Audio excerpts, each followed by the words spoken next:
अरे बाप रे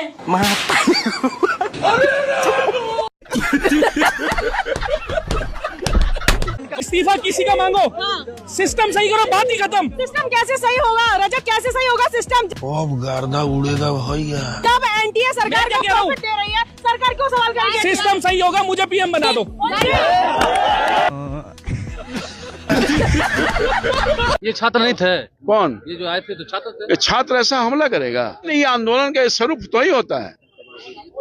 ये सब आतंकवादी, ये देशद्रोही हैं, राष्ट्रद्रोही हैं। अभी मैं गाली नहीं दे सकता। नहीं गाली। ये मेरे ताऊजी मिले हैं मुझे जंतर मंतर पे। सबसे पहले तो आप मुझे आशीर्वाद दे दीजिए जी। धर्मेंद्र प्रधान जहाँ भी मिल जाए एकदम उठा लूंगा। बता दो कि उठा लिए। बस चेचन ने कह दी उठा लिया। अगर धर्मेंद्र प्रधान को कुछ भी होता है मेरी तरफ से तो भाई उसके जिम्मेदार चाचा है। 20 जुलाई को प्रोटेस्ट में जैसे इन्होंने धुलाई करी थी स्टूडेंट्स की, मैं इनको खुला चैलेंज दे रहा हूँ, 2 लठ मेरी बीवी के मार के दिखाओ था मैं तो। भाई साहब थैनोस की बहन है वो, धुआं धुआं कर देगी, खत्म कर देगी, उड़ा देगी, खत्म उड़ा देगी तुम्हारे को।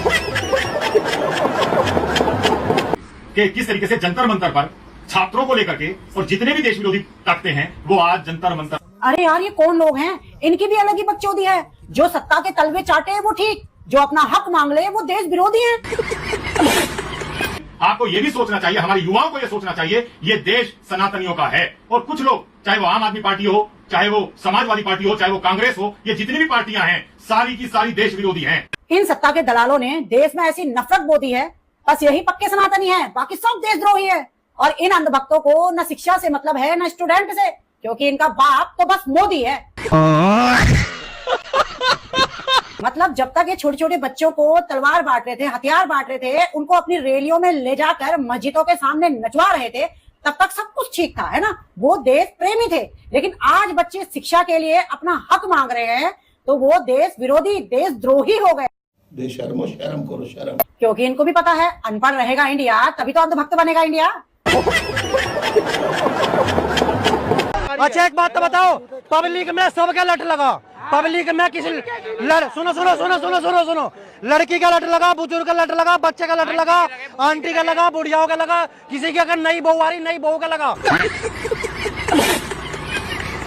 गिल्ली सूट गए, सबके सब ड्रॉप लूट के आए हैं। अभी ड्रॉप लूटा, ड्रॉप आया था मोदी का ऊपर से, हेलीकॉप्टर से आया सीधे नीचे गिरा है। अबे यार ये सब पुलवामा में क्यों नहीं थे? टूट पड़ा के ऊपर पुलवामा में ये सब अपने घरवाली के पास सो रहे थे। भाई ये जो पार्टी है ना बार बार मंदिर का मुद्दा छेड़ते कि मंदिर ये मंदिर वो। मैं अपने हिंदू भाइयों से भी एक बात बोलना चाहता हूँ, तुम मंदिरों में चंदा देना बंद कर दो और दान पत्र में पैसे डालना बंद कर दो। पंडित खुद बोल देगा यहाँ कोई भगवान नहीं है। सच बता रहा हूँ, जिस दिन मंदिरों में चंदा देना बंद कर दिया ना, पंडित खुद बोलेगा यहाँ भगवान नहीं है, यहाँ पे कुछ भी नहीं है। ये सिर्फ चंदा खा रहे, अपना घर चला रहे और कुछ नहीं कर रहे। चंदे से अब इनका बस घर चल रहा है और कुछ नहीं चल रहा है। मंदिर के नाम पे लोगों को पागल बना रहे हैं। घूम फिर करके फिर तनाव आ गया। हमारे देश विरोधी गैंग के लोग, अर्बन नक्सल लोग, इन सभी ने मिलकर इस आंदोलन को अब हाईजैक कर लिया है। अबे डीडी न्यूज की बवासीर, इतनी सारी security forces, police, intelligence, surveillance, इन सब के बावजूद अगर देश की राजधानी के भीतर इतनी बड़ी तादाद में देश विरोधी और नक्सल लोग आ जाते हैं कि इतने बड़े आंदोलन को हाईजैक कर लेते हैं, तो इस देश की सरकार को वैसे ही चुल्लू भर पानी में डूब के मर जाना चाहिए। क्या बात है सर, क्या बात है सर। और तुझे चुल्लू भर थूक में ये प्योर राजनीति हो रही है। अबे अर्नब के अखरोट, लोकतांत्रिक देश में राजनीति ही तो होगी। लोकतंत्र का मतलब ही ऐसी राजनीतिक व्यवस्था होता है जिसमें देश का हर नागरिक पार्टिसिपेट कर सके। इसलिए हमारे देश में हर चीज राजनीति होती है, राजनीतिक होती है। हमारा सब कुछ राजनीति तय करती है। जनता के खाने पीने, नहाने धोने, पढ़ने लिखने, बोलने चलने से लेकर ये तेरा न्यूज चैनल पे कुत्तों की तरह भौंकना तक सब कुछ राजनीति ने तय किया है। अच्छा बात नहीं है। इस देश की व्यवस्थाएं, तमाम आजादी और तमाम नियंत्रण राजनीति तय करती है। गैर राजनीतिक लोग तुम्हें सिर्फ नॉर्थ कोरिया जैसे देशों में मिलेंगे। एक लोकतांत्रिक देश में अगर कुछ भी गैर राजनीतिक है तो वो सिर्फ लाश है, और आखिर में लाश के साथ भी क्या करना है ये भी राजनीति तय करती है। तो लेने के देने पड़ गए।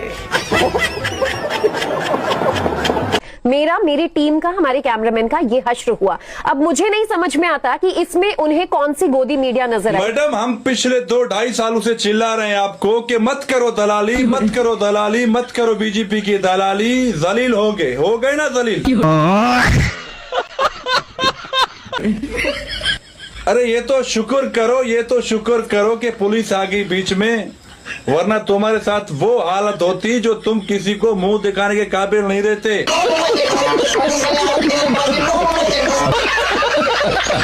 मैं पत्रकार हूँ। तुम पत्रकार हो तो मैं स्पाइडरमैन हूं। मैं पत्रकार हूँ। तो मैं भी एलन मस्क हूं। अबे साले। मैं पत्रकार हूँ। तो मैं भी मेलोनी का बॉयफ्रेंड हूं।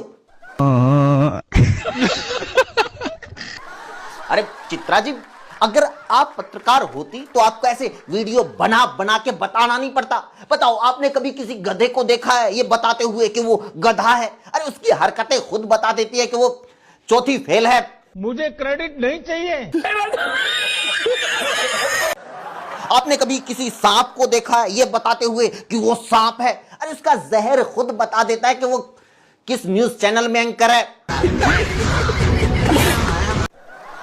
आपने कभी किसी डायन को देखा ये बताते हुए कि वो डायन है? अरे उसका खून लगा मुंह बता देता है कि वो जंतर मंतर पे गई तो बच्चों को खा जाएगी। तो चित्रा जी, आप क्यों इतना जोर लगा रही हैं ये बताने में कि आप पत्रकार हैं? आप उतनी ही पत्रकार हैं जितने मोदी जी विश्व गुरु हैं। आप उतनी ही पत्रकार हैं जितने हरदीप सिंह पुरी पेट्रोलियम मिनिस्टर हैं। आप उतनी ही पत्रकार हैं जितना इथेनॉल पुरानी गाड़ियों के लिए सेफ है। इस सज्जन को क्या तकलीफ है भाई? आप उतनी ही पत्रकार हैं जितना राम मंदिर का चढ़ावा सेफ है। आप उतनी ही पत्रकार हैं जितना यति नरसिंहानंद संत है। आप उतनी ही पत्रकार हैं जितने इस टकले के सिर पे बाल हैं